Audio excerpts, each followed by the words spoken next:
Welcome everyone to Your Week with St. Luke's. You've got all your pastors here, Jenn, Jad, and Melissa, as we are moving into Advent and our exciting Advent series. But before we get into that, because Thanksgiving and Advent are within days of one another, we wanted to start this podcast by just spending a little time giving thanks.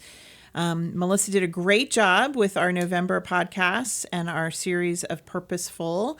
And we talked about purposeful gratitude this past Sunday. So as we move into Thanksgiving, hey, Jad and Melissa. Hey. Hey, Jen. What are you thankful for? What are you grateful for? Or why is gratitude a necessary discipline is maybe even better question.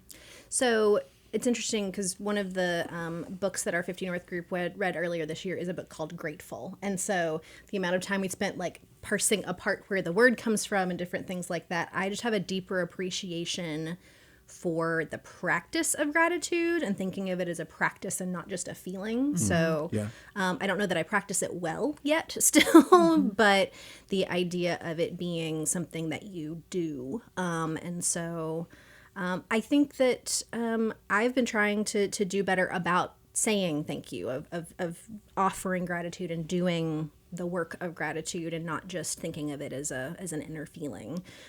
So I'm grateful when people say that to me too now. I'm noticing when that is expressed in a specific way, in a different way after having read that book together. Yeah, and there's new research behind being grateful and what it does, the neuroscience of what it does to us, that is super powerful. And I think as we look at the scriptures, what it calls us to do, being grateful, is calling us to rewire our brains that way, especially the opposite, not the opposite, but maybe an opposite way of being is cynical. And to be grateful is just a different way of being. So yeah, I try to make sure that even in the small things and the small interactions with people, to look into their eyes and say, thank you. I'm grateful you're here. And, you know, even if it's just at Starbucks in the parking, in the drive-through, to see the person in front of me and be grateful for them, that changes how you live your day. When I was off on renewal leave in the fall, I went on a silent retreat. I was silent for 4 days. Thank you very much to everyone who thinks I can't be. But it was a specific silent retreat where a priest, a Catholic priest, taught about healing trauma and healing wounds. And he started the whole thing with gratitude and with the science of gratitude. And that when you actually speak your gratefulness at night before you go to bed, it actually allows your brain to slow down enough to sleep. And it's proven that it changes the neurons while you sleep so that as you wake, you are in a better place as you wake. And so I've been trying to practice that. It's hard sometimes because I think we go to bed with our minds spinning and cycling. Right. And so how do you retrain that muscle? But when I do, I sleep, it slows the body down. It slows it. It puts you into a position of more contentment and peace. And it is remarkable the difference it has made to be able to stay in that place of peace and sleep. And wake up with a totally different attitude. And so I'm grateful, honestly, right now for our congregation and that just the way we've moved through this fall and the exciting things that our congregation is getting prepared to do, like congregation members who are like, I am called to do that. I'm really grateful. I that was actually one of the first things that came to my mind too, is the people that we get to work with. I don't want to compare necessarily, but I do talk to friends who are also working in churches. And I just feel like there's stories that they have that we don't have to worry about in a lot of ways. And we have people who are just leading us and inspiring us every day. So I agree. Yeah. And I was thinking on the same lines. I didn't want to say it because, like, oh, pastor, I'm grateful for my congregation, but we are, right? You know, like, yeah. Same. But all these new families. Yes, so many new all St. these new Luther's. families that New babies. new babies, adoptive families and Yeah. forever families who they're choosing to come to church when church has been such a traumatic thing that they're finding healing and hope here. They want to pass that on to their kids. Yeah. That onto their kids. So I'm grateful for a congregation that does agreed. that. So it's great. The other things I want to say I'm grateful for, and I think you all will agree, is that I'm grateful for our staff. Because not only do we have incredibly gifted and talented staff, we have staff that are willing to learn and grow, not only in their expertise, but with one another. And we have a lot of fun. Yeah. People ask me all the time, how's St. Luke's? And I'm like, we're having fun. And I realized, I said that to the bishop last week. I'm like, we're having a lot of fun. Yeah. And He'd get that. and it's true. We just have a lot of fun together. It doesn't matter what we're doing. Doesn't matter how tired we are.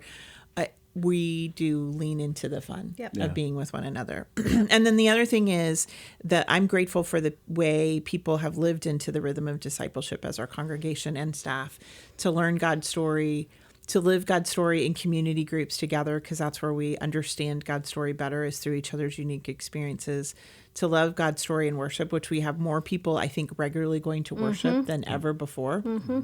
Whether online or in person, but then also to lead your life with God's story. We have people doing extraordinary things. Yeah. I mean, we have people that are changing the trajectory of their businesses, how they treat their employees, what their passion is. We have people that are volunteering in nonprofits, hours and hours and hours, but also then taking whatever the issue that the nonprofit is about and advocating for Yes. In the halls and of making power. a difference. Yep.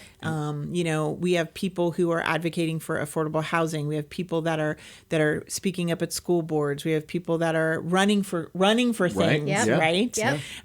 We have a person who is regularly on Capitol Hill with the Department of Labor fighting for the rights of workers. And nobody's doing it in a partisan way. People are just genuinely embracing.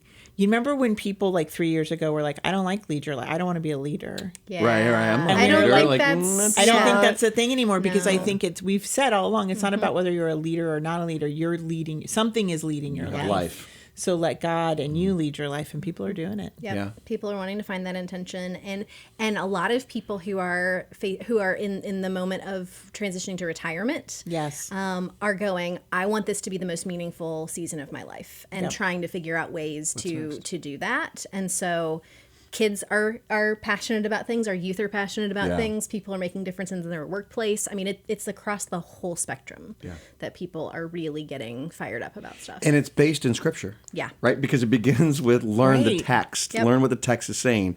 And it brings alive that meme is, what does it say? Something along the lines of, Jesus would rather have somebody who is living scripture out than memorizing scripture or something along those lines. Yeah. Like, this is actually happening in people's lives. All of that is because they're reading scripture and they're worshiping and they're seeing something bigger and better. They're calling that is bigger than themselves, and it's textual, right? So that's powerful too. So this was supposed to be the jumpstart to the Advent, but maybe this will just be a Thanksgiving podcast. This is just a Thanksgiving I think podcast. so too, because we have a lot to be grateful for. We do.